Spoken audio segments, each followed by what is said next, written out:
The most excellent harmonium. Yeah. That's one I played in a long time. Yeah.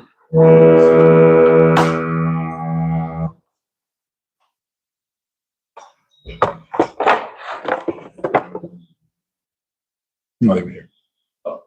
Oh. Leave that there. Coming to grab.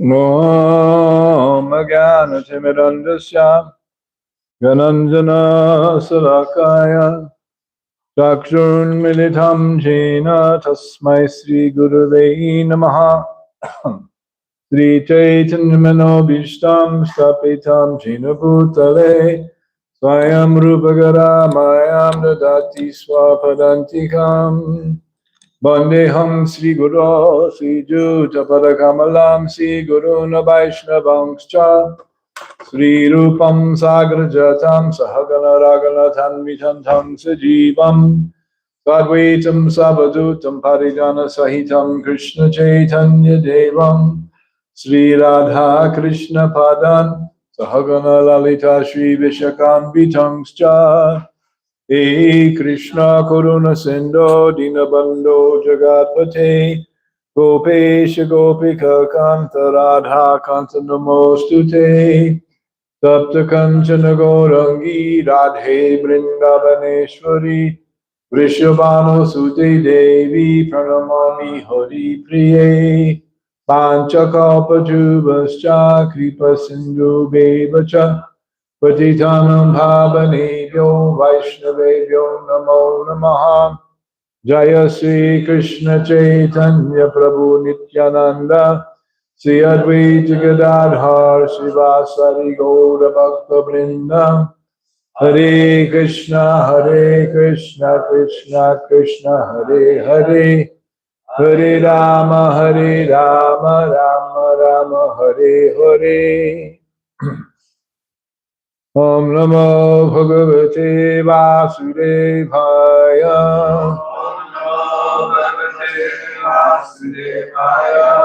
Om Namo Bhagavate Vasudevaya. Om Namo Bhagavate Vasudevaya. Narayanam Namaskritya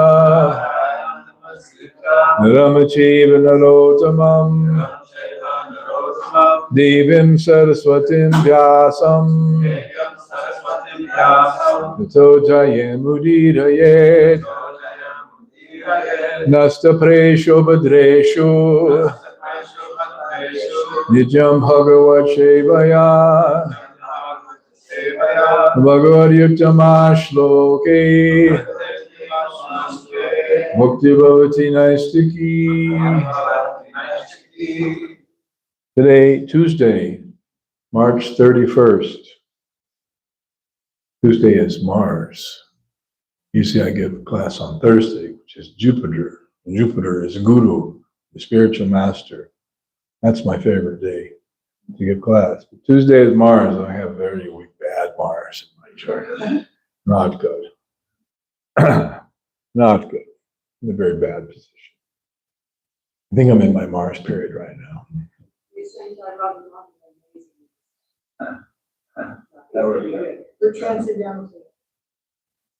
So, Srimad Bhagavatam, Canto 5, The Creative Impetus.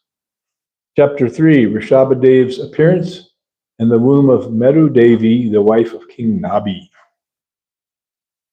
See Rishabhadev. This is text number 4 and 5. Ritve jo uchuhu arhasi muhur ahatamarhanam oksmakam anupatanam namo namani etavat sarupashikshitam makorhati puman pakiti guna vitikara matir anisha ishwarasya parasya prakiti purushayor arvak tanabhir nama rupakriti bhi rupa nirupanam Sukala Jana Nikaya Brijina Nirashana Jivatama Pravada Guna Ganaika Desha Katanad Rite. Translation. The priests began to offer prayers to the Lord, saying, O most worshipable one, we are simply your servants.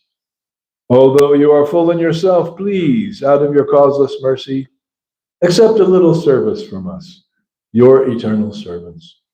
We are not actually aware of your transcendental form, but we can simply offer our respectful obeisances again and again, as instructed by the Vedic literatures and authorized acharyas.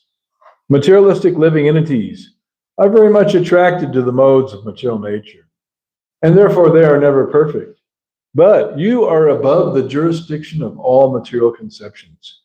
Your name, form, and qualities are all transcendental and beyond the conception of experimental knowledge. Indeed, who can conceive of you? In the material world, we can perceive only material names and qualities. We have no other power than to offer our respectful obeisances and prayers unto you, the transcendental person. The chanting of your auspicious transcendental qualities will wipe out the sins of all mankind. That is the most auspicious activity for us, and we can thus partially understand your supernatural position. Wow, what a fabulous prayers. Can you grab me some water in there? Cold water? Purport by His Divine Grace, Srila Prabhupada. The Supreme Personality, just a paper cup. The Supreme Personality of Godhead has nothing to do with material perception. Even the impersonalist Shankaracharya says, Narayana Paro Bhyoktat. Narayana, the Supreme Personality of Godhead, is beyond the material conception. We cannot concoct form and attributes of the Supreme Personality of Godhead. We must simply accept the description given in the Vedic literatures about the Lord's form and activities as stated in the Brahma Samhita 5:29. Chintamani prakara sadma sukopa vriksha Lukshabhritishu surabhir abhipalayantam Luksmi sahasra satasambramya sevyamanam Govindamari purusham tamaham bhajami.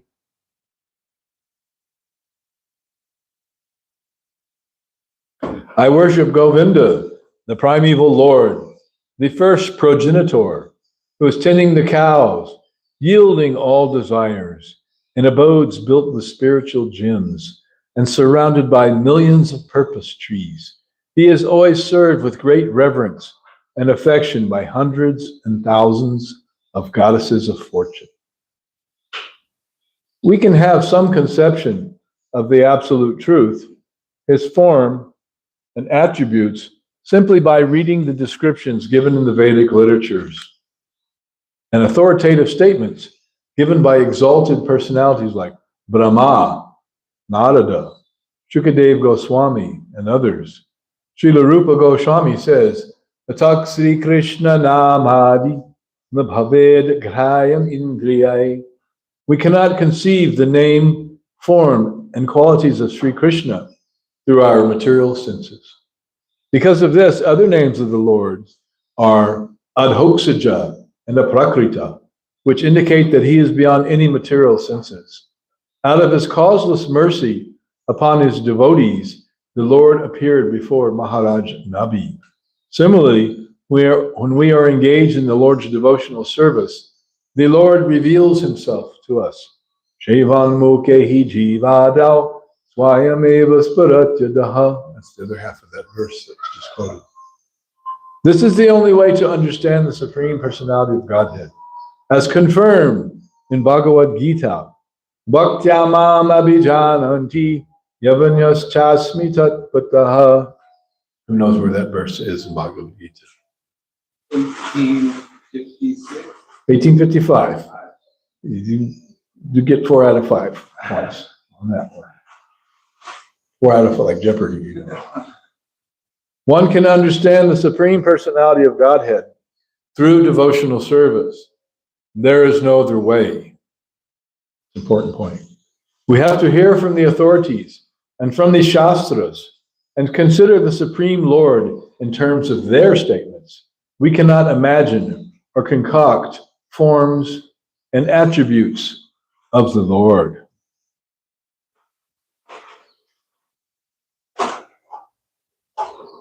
Read the verse again. Come on. The priests began to offer prayers to the Lord, saying, O most worshipful one, we are simply your servants. Although you are full in yourself, please, out of your causeless mercy, accept a little service from us, your eternal servants. We are not actually aware of your transcendental form, but we can simply offer our respectful obeisances again and again, as instructed by the Vedic literatures and authorized acharyas. Materialistic living entities are very much attracted to the modes of material nature, and therefore they are never perfect. But you are above the jurisdiction of all material conceptions. Your name, form, and qualities are all transcendental and beyond the conception of experimental knowledge. Indeed, who can conceive of you? In the material world, we can perceive only the material names and qualities. We have no other power than to offer our respectful obeisances and prayers unto you, the transcendental person, The chanting of your auspicious transcendental qualities will wipe out the sins of all mankind. That is the most auspicious activity for us, and we can thus partially understand your supernatural position. Mukham karoti bachalam, ongam lagaite girim, jat kripa tamaham bande, Sri Gurum dinatarinam, paramananda malavam. Such a wonderful verse and purport.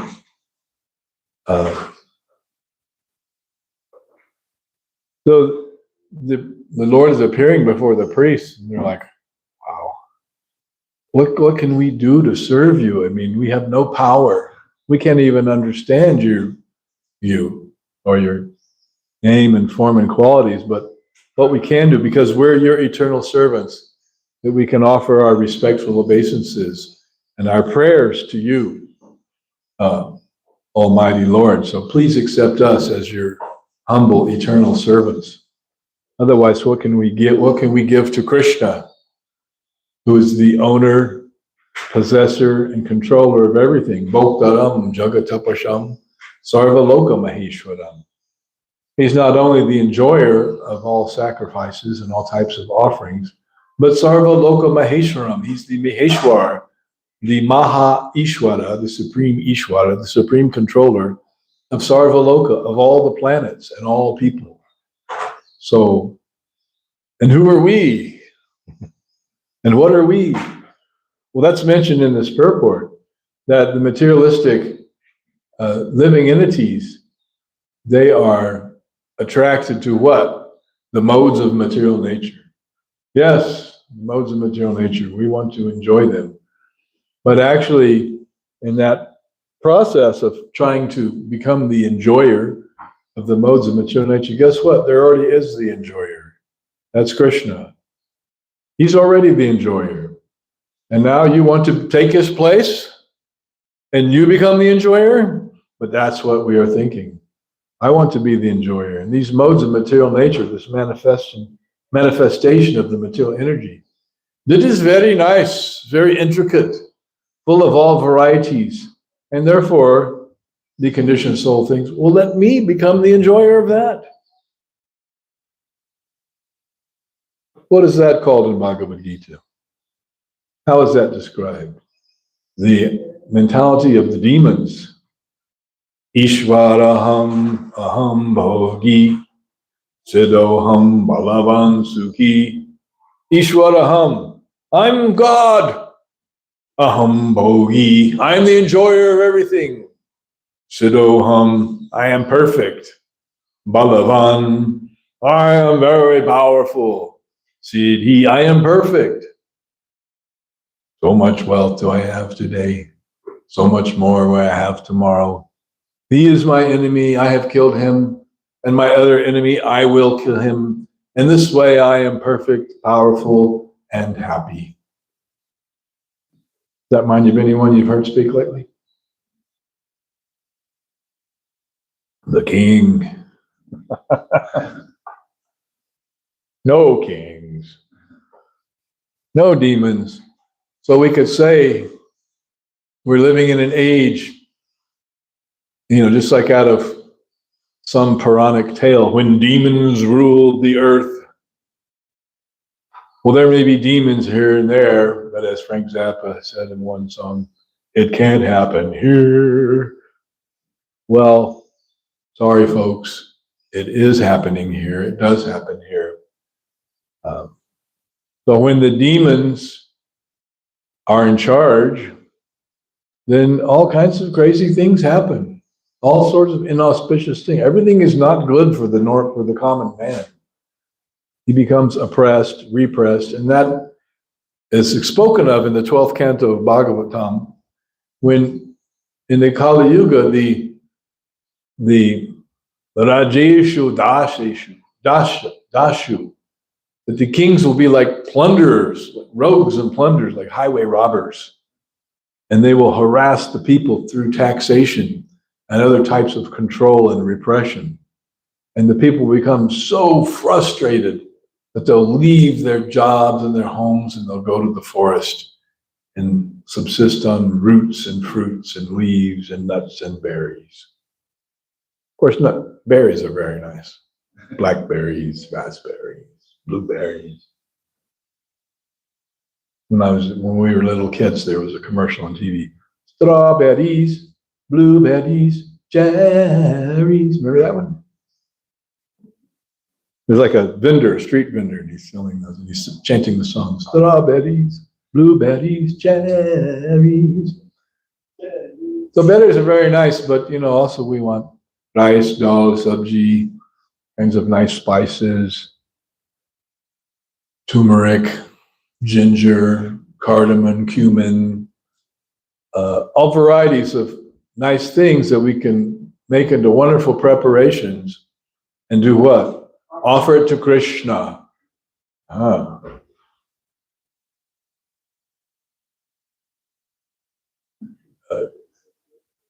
Do that as an offering to me. Tat kurusha manarpanam, Krishna says. Whatever you do, whatever you eat, whatever you offer and give away, whatever austerities you perform, whatever you hear and chant, do that as an offering to me. So what do we hear and chant as an offering to Krishna? The holy name of Krishna, the Hare Krishna Mahamantra. We hear and chant that as an offering to Krishna. Not that we hear and chant, some romance novel or movie script or whatever. No, we hear and chant about Krishna. Even though the Brahmanas here in this verse are saying that, we're helpless, we don't understand, we can't understand you. We don't really understand the transcendental nature of your name and your form and your qualities and your attributes. How can we understand that? It is not possible. And therefore Prabhupada quotes this verse, Ataksi Krishna Namadi Nabhavad Graham Indriye. So the transcendental qualities of Krishna, beginning with Adi, Nam Adi means beginning with his name and his form and his qualities and his pastimes and his associates. Ataksi Krishna Namadi Nabhavad Graham Indriye. By the indriyas, the senses, you cannot actually understand Krishna's transcendental nature. You can try, but that is not the way of understanding Krishna. However, the second half of that verse, Sevan Mukehi Jiva Thou, again this word Adi, Jivadi means beginning with the tongue, Jiva. We can use the tongue to what? Vibrate Krishna's holy name. So Sevan Mukehi Jiva Thou, that is the beginning of devotional service, to use the tongue to vibrate the holy name of Krishna. Swayameva Sparatyadha. And then the Lord, becoming pleased with one, he reveals himself. So it's not that by chanting Hare Krishna, you're like pushing Krishna. Okay, man, give it up. Let me see. I want to see. I demand to see God. I demand it right now. No, that is not the way.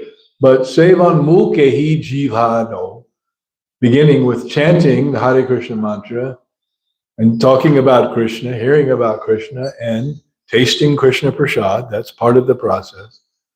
Swayameva Sparatyadha, the Lord, he, Swayam means himself. Swayameva Sparatyadha, he reveals himself. So Krishna becomes pleased when we engage in this devotional service by using our tongue to chant his glories, which is what the whole Bhagavatam is.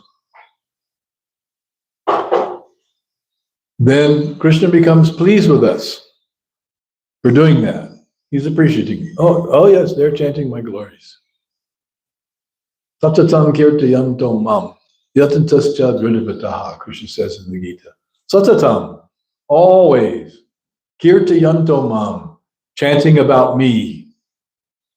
Yatantascha dridavataha, and bowing down before me and serving me with what? Dridavataha, great determination. With great determination. This is the characteristic of the devotees. They're always chanting the holy name, always talking about Krishna, bowing down to Krishna, and Dhirodatta, serving him with a very determined vow. A determined vow. Not just like, oh, little service, maybe next week, or just now I'm tired. Later, next life, I'll serve Krishna sooner or later, somehow or other. But just now I'm just like not feeling it, man. I'm tired, my body, my mind is disturbed, and so many things. I didn't get the right prasadam that I like. Things, it's just been a rough day. It's not going my way. Woe is me. No. That is not Dhirodatta. That's just Maya. Dhirodatta means, okay, yes, I am Krishna's eternal servant. Let me get up off my duff and do something to serve him. Let me rise early, take bath, chant the holy names with great focus and attention, if possible. Let me go to the kirtan. Let me render some service. Let me hear from the devotees about Krishna. Let me take prasad. And then I got the rest of the day to do whatever the hell I want to do. No, not that either. Like Prabhupada said, one time he said to a servant, he was chanting on his beads and he pulled the last bead and he goes, aha, I have finished chanting my 16 rounds. And the servant was like, yes, Srila Prabhupada. He says, now I can do whatever I damn well please. The devotee was like, shut. Prabhupada was always very unexpected in the things he said and did. You couldn't predict what he was going to do. Now I can do whatever I damn well please. Correct? And the servant was, yes, Srila Prabhupada. Prabhupada was, no. That is not correct. That is not the correct mentality. Now I have finished my quota. I have chanted my rounds. Now, what are the other services there that needs to be done? And let me be engaged in that service under the direction of the spiritual master. And if you don't know what to do, just ask Sundamini. She has plenty of things on the list of service that needs to be done.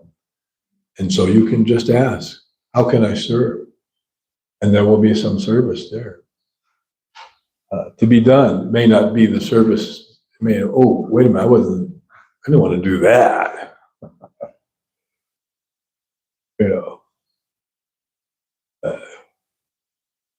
But there are always things to be done in the service of Krishna.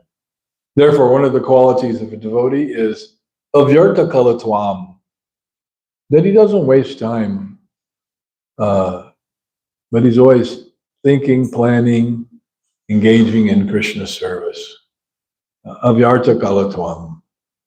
There's always so much to be done. Just around the temple, there's always so much to be done. Seems like this. You finish one thing, then 100 other things pop up.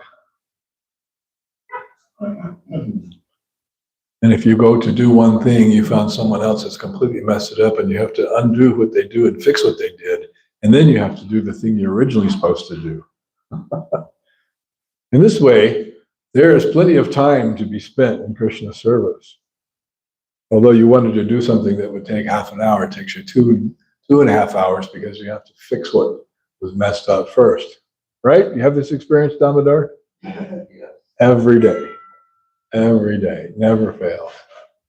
So even the simplest thing, the easiest thing, you go and then, oh, well, how do you put this there? Then where is it? Got to go find whatever the tool is. Who knows where that is? Scattered hither, scattered thither. I tell you an example. There was this little vacuum cleaner, like a little canister vacuum cleaner. And we had used it when, right after Sureshwar left, before the guest came to stay in his room. We were using it because, there was some sheetrock work done, everything. There was some cleanup needed to be done. So we used that little vacuum cleaner and got up all the dust. And it's like a little shop vac. You put some water in it and everything, dust goes in there and stays. So that's good. I cleaned it out. Where should it go? Okay, well, let's put it in the storage room with the other tools and things. So, okay, no problem. Very good. All stored. Then it came up, all right, need to use the vacuum cleaner. Where's that vacuum cleaner? Oh, I know where it is. I put it in the storage. So I go in the storage room to get the vacuum cleaner. And the hose that plugs into it, it's gone. It's gone. What? Why would they take the hose and leave the vacuum cleaner? Right? Who would do that? Well, and it just so happened I found it over behind Sundamani's house, 100 yards from where it was with the vacuum cleaner. Inexplicably, sitting by itself over there. What the? Somebody, I think, was using it for the pond. It had separated it. So, what is that? Is that expert? No, that is not expert. But that's one of the 26 qualities of a devotee, expert. So does that mean, what is the expert at? Is the expert at not being very expert? Seems like it. So, of course, we're speaking humorously and metaphorically, but these are factual occurrences. Whatever happened to that such and such tool? Oh, I saw it over there on the other side. When was that? Oh, a few weeks ago. Is it there now? No. Where is it? Who knows? Only the shadow knows what evil lurks in the hearts of men. So that kind of expertise is not required, the kind of expertise where you just mess everything up. That's not devotional service. It's kind of like an anti-devotion, where you just mess everything up and scatter things hither and thither, thinking, yes, I am very expert. Sevan mukehi jiva dao swayameva sparatyatha. Krishna will reveal himself to you if you sincerely engage in his service. And dadami buddhi jogantam. He will give you the intelligence how to serve him nicely and how to come closer to him, how to become more Krishna conscious. Dadami buddhi yogam tam jainamam upayanti te. That's from the 10th chapter of the Bhagavatam, from the Chatur Shloki, where Krishna says, Tesham satata yuktanam, bhajatam priti purvakam. That those Tesham satata yuktam, who are always engaged in my service. Satata yuktanam. Yukta means yoked, linked. Like they have a oxen, the oxen that plow the fields. They have a collar that goes over the neck of the oxen and connects them to the plow. It's called a yoke. So that's yukta. They're connected. If the ox is not connected to the plow, he can go on walking, but he won't be plowing the field. You have to be connected, and then your service has some value, has some purpose, some focus. That is also dhridavrataha. Performing devotional service with a great vow. Focus in. Like when you're chanting Hare Krishna mantra on your beads. Like one devotee said, I love japa. Yes, what is it you love about japa? When I love japa, when I'm chanting the holy name, my mind becomes free and wanders all over the universe. And I have my most creative thoughts. At that time, I'm thinking so many things and so many wonderful things are coming into my head. Yes. You are spacing out, in other words. Is that glorious? Is that the value of japa, that you chant the holy name and then your mind goes, like the Beatles said, like John Lennon said, across the universe? No, that is not focus. That is not satata yuktanam. But we want to focus in on Krishna, because to not focus in on Krishna means to become diverted by Maya. Where is that spoken about in the Bhagavad Gita? 2nd chapter. Mogaisvarya prasaktanam. What is it? Taya parita chetasam. Vyavasayatmika buddhi. Samadao navadhiyate. Samadao. You cannot achieve perfection, vihiyate, by you become bewildered by what? Bhogaishvarya prasaktanam. Shakta means to be attached. Prasakta means really attached. To what? Bhoga and Aishwarya. Bhoga means enjoyment. It doesn't just mean, vegetables in the cooler. There's Bhoga in the walking. Bhoga and Aishwarya. Aishwarya means opulence, wealth, and all the things that go with that, prestige. One should not be anxious to be honored by others, but that is, unfortunately, a very powerful allurement of Maya. But yes, let me try to conduct myself in such a way that I will get honor and respect from everyone. But that is not the goal of Krishna consciousness at all. I mean, if you're nicely engaged in Krishna consciousness and doing some wonderful service, then naturally some respect and honor may come your way. But that is not the goal, and that is not the reason of serving Krishna. Raison d'être, they say in French. The reason you are, the reason you exist. And for the conditioned soul, the raison d'être is sense gratification in its various forms. But one should not be anxious to try to achieve that. But sometimes we see devotees become very much interested in everything they do, done in such a way to try to attract the praise and attention of others. Like one sannyasi, when he would give class, he would say, "They are not appreciating my glories. They do not see how wonderful I am, but just see how wonderful I am." At least he's thinking that he is very wonderful. And he was portraying a conditioned soul. Why are they not understanding my glories? Why are they not offering respect to me? But that is the allurement of Maya. Yes, that's called, what is it called in Sanskrit? Pratishta. Let me get pratishta. I want pratishta. Pratishtadi. Beginning with pratishta and then continuing with all the benefits that go with that. That is one of the weeds that sprouts up. There are weeds that grow in the heart when one chants Hare Krishna. So when you're chanting the holy names, you're watering the bhakti lata bija, the seed of the creeper of devotion that's been planted in the heart by the spiritual master. And so, by hearing and chanting, that process is like watering that bhakti lata bija. And when you water the bhakti lata bija by hearing and chanting, then naturally it grows and expands. But just like in a garden, when you water, what happens? Some weeds pop up next to the bhakti lata bija. And those weeds are specifically described in Chaitanya Charitamrita, like pratishtadi, wanting to get recognized by others. Even puja, wanting to get worshipped by others. There are those who are, quote, preachers of Hindu Dharma, who are interested solely and wholly in getting puja, worship by others. And it becomes, ritualized and institutionalized. And they like it very much. But also there are other weeds like jiva hingsa, envy of other living entities. And Prabhupada said jiva hingsa means violence to others, means to stop the preaching of Krishna consciousness.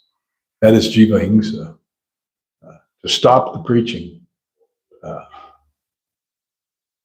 the bona fide preaching of Krishna consciousness. There are some who purport to preach Krishna consciousness, but they don't even read Prabhupada's books or know what the philosophy is. And they speak so many things, New Age philosophy, hocus pocus, this ology, that ology, this ism, that ism. And they do that because they don't actually know the philosophy of Krishna consciousness properly. They may know a little bit, but based on that, then they talk so many nonsense things. We see this in our own community. And that is, yes, he is preaching What is he preaching? He's talking nonsense. And this is going on in the name of Krishna consciousness. But that is just foolishness.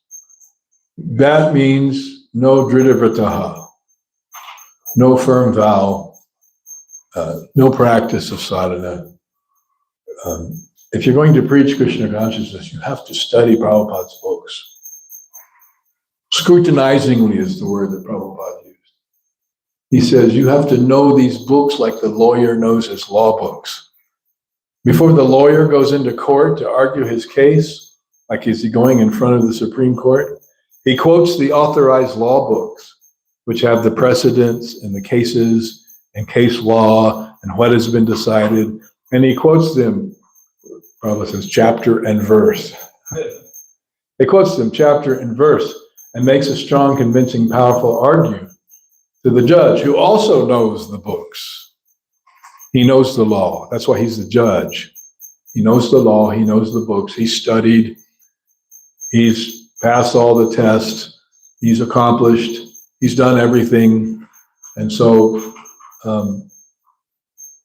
one who is a good lawyer, then he makes his case based on the authorized books.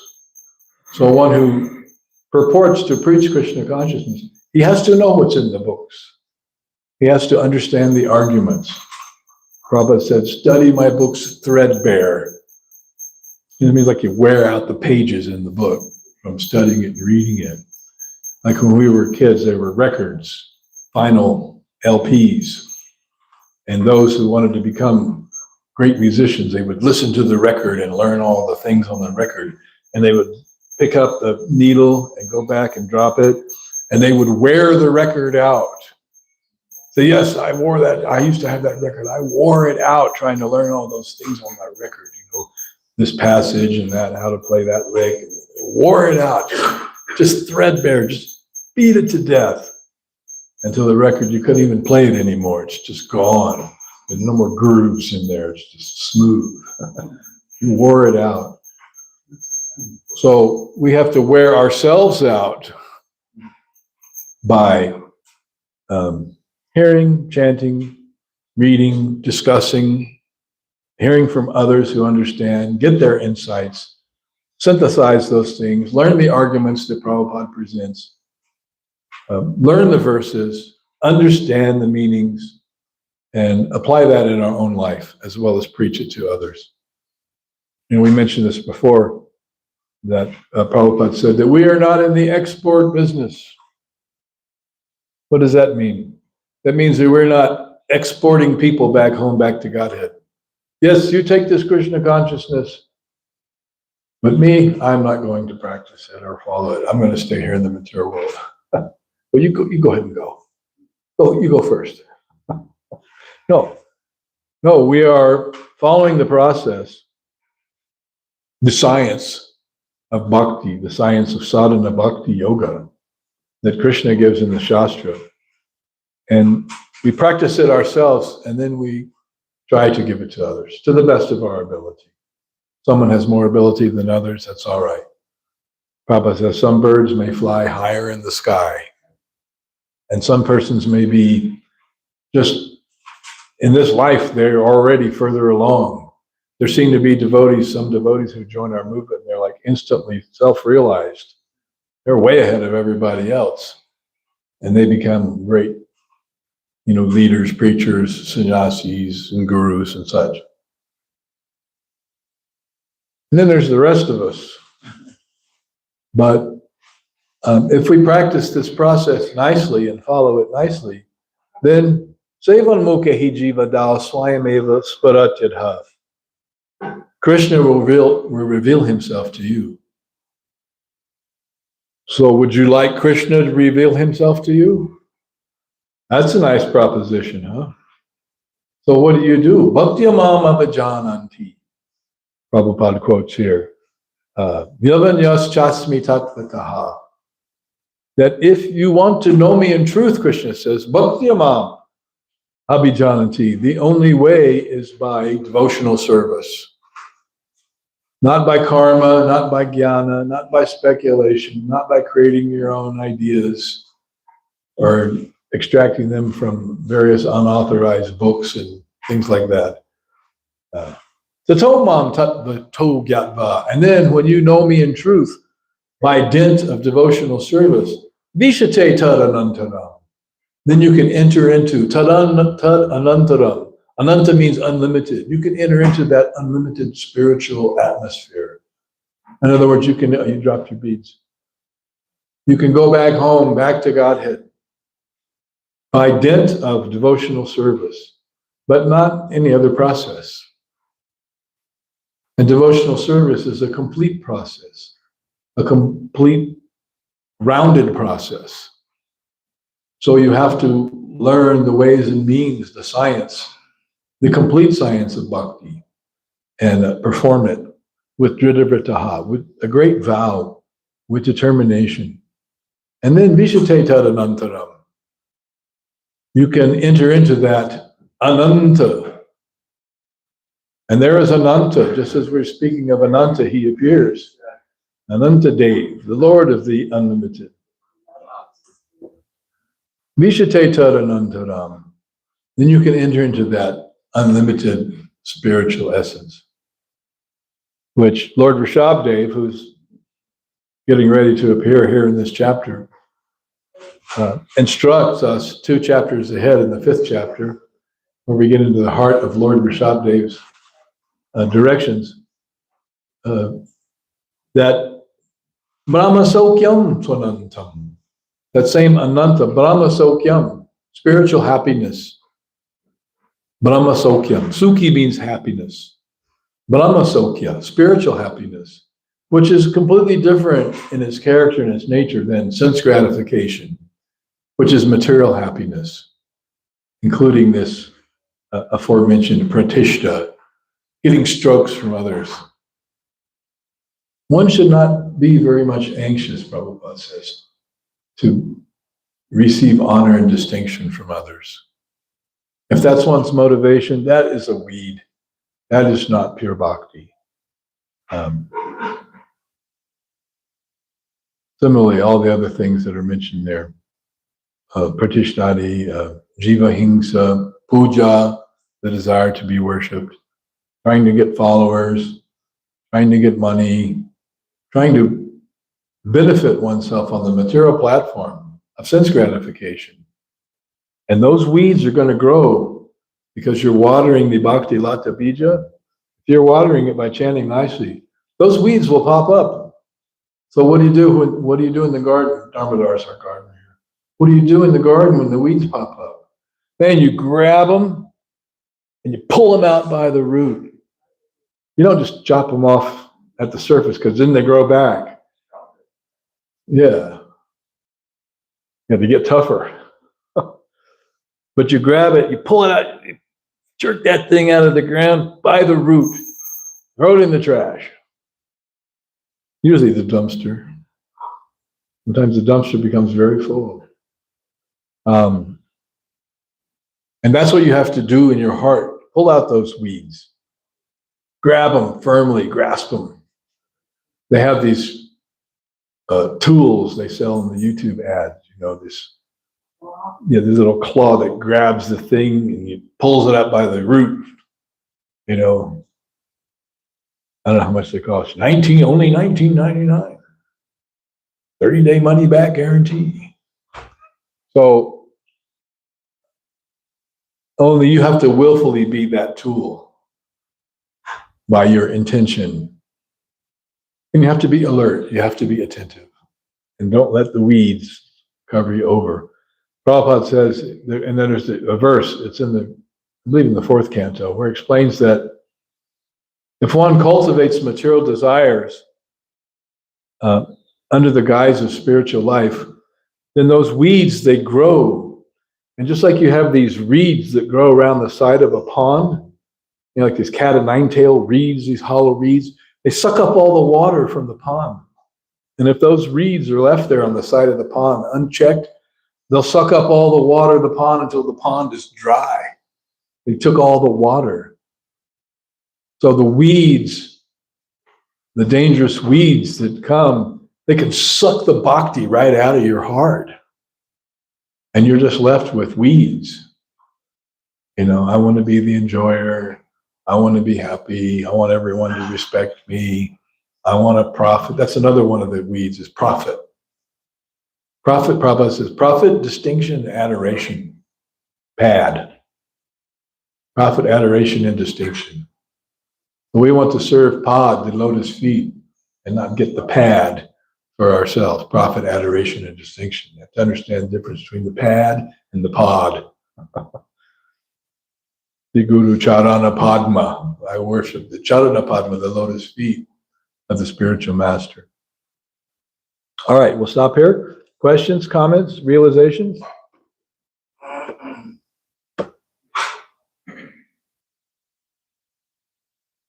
For a statement by Radhanath Swami once, he said in San Diego, he was talking about these subtle sense gratifications, profit, distinction, and whatnot, and he compared them to the stool of a boar. And I remember Dhirodatta Prabhu was really kind of, you know, he made some sound like it was cringy. But the other thing was you reminded me of something that Atula tells, that Gurjaswat Prabhu said that he was real happy with. He asked Gurjaswat one time, what is happiness? And Gurjaswat's answer was, happiness is what lies beyond sense gratification. Yeah, when you're done with sense gratification, then it's time for happiness. Well, speaking of different types of animal products, like the excrement you mentioned, there's a statement by, I believe it's Raghunath Das Goswami in one of his writings, that one who is chanting the holy names but is trying to achieve pratishta as his goal, he is bathing in the urine of an ass, donkey urine. That's not what you want to take your bath in. That will not purify you. Matter of fact, it burns, apparently. Pratishta means the desire for profit, adoration, and distinction, being recognized by others. So bathing in the urine of the ass, Raghunath Das Goswami. That's not like a Sunday feast verse that we quote for the congregation. You are simply trying to bathe in the urine of the ass. Give it up. But that statement is there. And so why would one willingly want to do that? But someone who is seeking distinction and honor is bathing in the ass, the urine of the ass. So already the donkey is not a very respected high-class creature, but what to speak of his urine? Well, we should not want to take that bath. Rather, we should bathe ourselves in the nectar of the holy name, in the pure aspirations to serve Krishna and love Krishna. Like these Brahmins say in today's verse, that we don't have any power except to offer our obeisances to you because we are your eternal servants. That is the proper mood.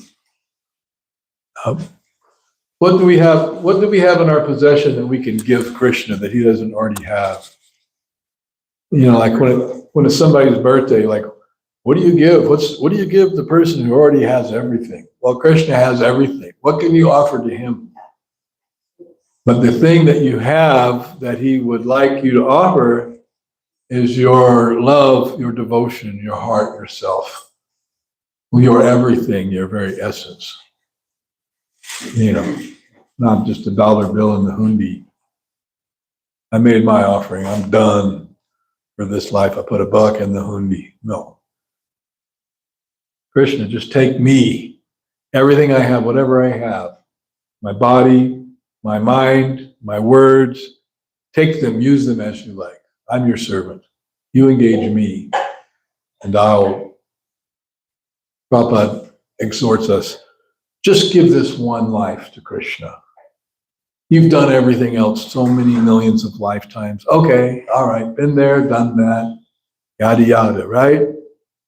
So now, here's your chance. Prabhupada has given us this philosophy. He's given us the books. He's created the association of devotees. They're telling us, just give yourself to Krishna. this life. And then the result will be, you will not believe the results. When you go back to Godhead, you'll be like, wow, that was cool. I can't believe this happened. I can't believe I went back to Godhead. I was so stuck in the bewilderment of the material energy and sense gratification. Now Krishna has lifted me up and taken me away. Thank you very much, Krishna. Thank you very much, Srila Prabhupada.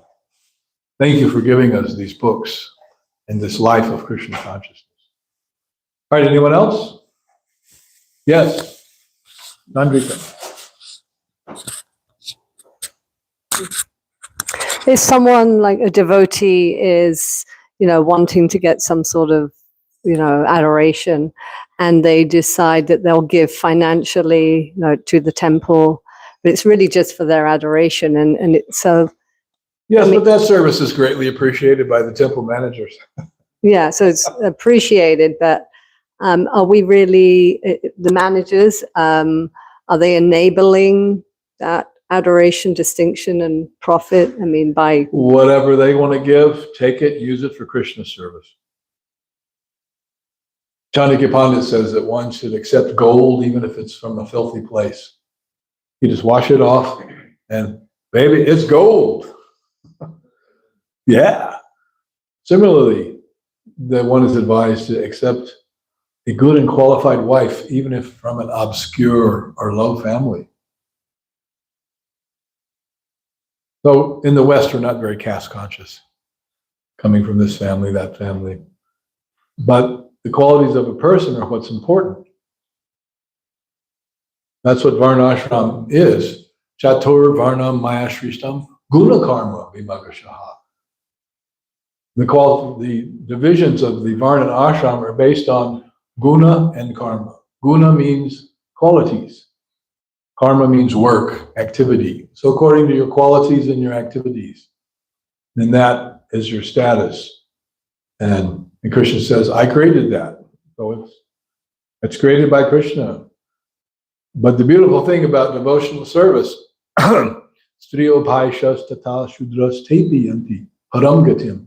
Anyone can approach the supreme destination, Krishna, regardless of Striyo, Vaishya, Tata, Shudras, whether they're low class or disadvantaged in some different way. Tepi Yanti Param Gatim. They can approach the supreme destination. But it has to be a real approach, not punar bhava mushika, not again become a rascal. Oh, I was a rascal. Now I'm taking to Krishna consciousness. Wait a minute. I think I'm really a rascal. So let me just be that. No, you just go back to being a rascal. I've seen people who take to Krishna consciousness and give up their practice. And not only they go back to what they were before, they go back to worse than what they were before. I know devotees who never smoked before they were a devotee. They became a devotee, then they commit offenses, they go back into the material pool. Then they smoke. They never smoked before. What happened? You're worse than you were before. We see that. We had one fellow in the Boston temple. He was a cook. He loved kirtan. He had a Walkman tape player. He had all these recordings, all these kirtans, always listening all the time. He was so into kirtan. And then something happened. He committed some offenses. And the next thing you know, he's a homeless guy on the street with like completely insane, ghostly possessed, with a blank look in his eyes, wandering the street, doing all kinds of crazy, weird stuff. The Harinam party would come. He just was not even cognizant. There was a man who was like into the kirtan. I like this guy leads a great kirtan. This guy knows this melody. This guy, he plays the mridanga. He was like totally absorbed in kirtan. It was his life and soul. And then next thing you know, he's like this crazy man on the street, wandering around by the bus station. I couldn't believe it. What happened? What happened? He was a nice devotee. He was a very nice devotee. He was a good cook too. He was a cook in the New York Temple, 55th Street, where there were hundreds of devotees. He was one of the main cooks. He came up to Boston. He was cooking there. Yeah, wow, we were so lucky. This nice devotee came. He loves kirtan. He was so nice to be around. Well, what happened to him?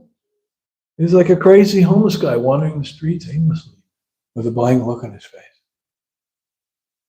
How can that happen? Offenses. The weeds got him. I don't know what offense he committed. I was shocked when I saw him. His name was Vyasaputra. And we saw him like on the street. That's Vyasaputra. Whatever happened to him? I don't know. He had just disappeared like a year ago. So it can happen. Yeah, shocking. And I'm just like, man, I hope that doesn't happen to me. No way. I don't want to go to that. So better chant your rounds with great intensity and Dhirodatta with a firm vow every day, confirmed by the singing of Prana, the pheasant. That's him. He agrees. All right, thank you very much. Srila Prabhupada ki jai. Srimad Bhagavatam ki jai. Oh, this harmonium is truly good. Yeah, I know. I feel so lucky. I'm What not is the looking brand? for them. I was